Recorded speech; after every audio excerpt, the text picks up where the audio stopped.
L'animateur est l'animateur d'un collectif, d'un groupe.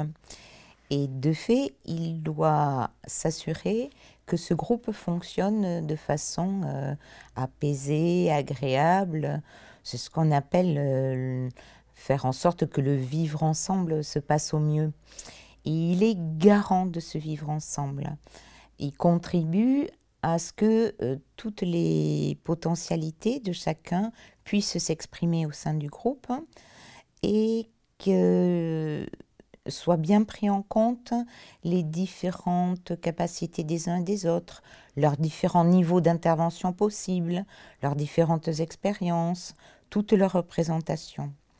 Et il va s'attacher à favoriser les interactions entre les membres du groupe. Par exemple, à réguler la parole, à calmer les trop bavards. On voit bien le genre d'illustration qu'il peut y avoir, pas seulement au moment d'un débat, mais aussi durant une activité, durant la vie quotidienne de tous les jours, qui est un point fondamental du travail de l'animateur et qui fait partie de ces petites choses moins visibles, moins souvent mises en exergue, parce qu'on va davantage valoriser l'activité plus que l'animation du petit quotidien de tous les jours.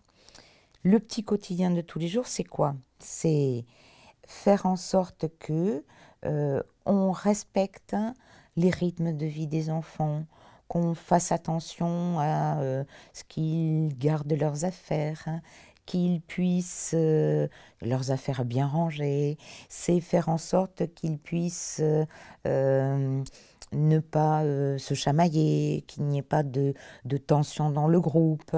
Donc à des niveaux différents, la vie quotidienne qui est souvent la laissée pour compte de l'action de l'animateur, elle peut devenir très envahissante si on n'y prend pas garde et si on ne l'anime pas. Il ne s'agit pas seulement de régler des choses, de réguler des choses, il s'agit vraiment de les animer. La vie quotidienne, si elle est animée, parce qu'on a le temps de loisir avec des publics enfants, adolescents, peut être une véritable source d'apprentissage. Ces petits apprentissages de la vie quotidienne qui nous rendent autonomes, qui rendent les enfants autonomes. Une illustration toute simple que j'utilise souvent, les familles, parce qu'elles sont souvent pressées, les familles au travail, familles monoparentales, n'ont pas toujours le temps d'apprendre à faire des lacets à leurs enfants.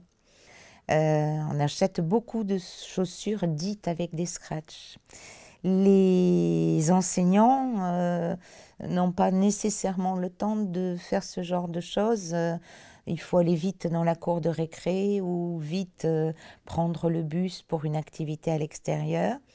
Les animateurs peuvent sans doute, sûrement, prendre le temps d'apprendre à faire les lacets, prendre le temps de se laver les mains, de jouer à se savonner les mains avant de passer à table. Parce que tout ça, ça se fait aussi en jouant, en discutant entre enfants et avec l'adulte animateur.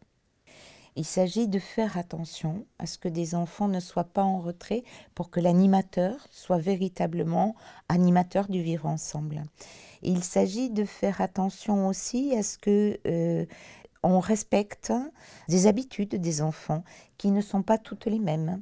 On a dans certaines familles certaines habitudes, il faut savoir l'entendre, quitte peut-être à faire évoluer certaines choses, quitte à expliquer qu'on ne fonctionne pas tout à fait comme ça quand on est dans un groupe.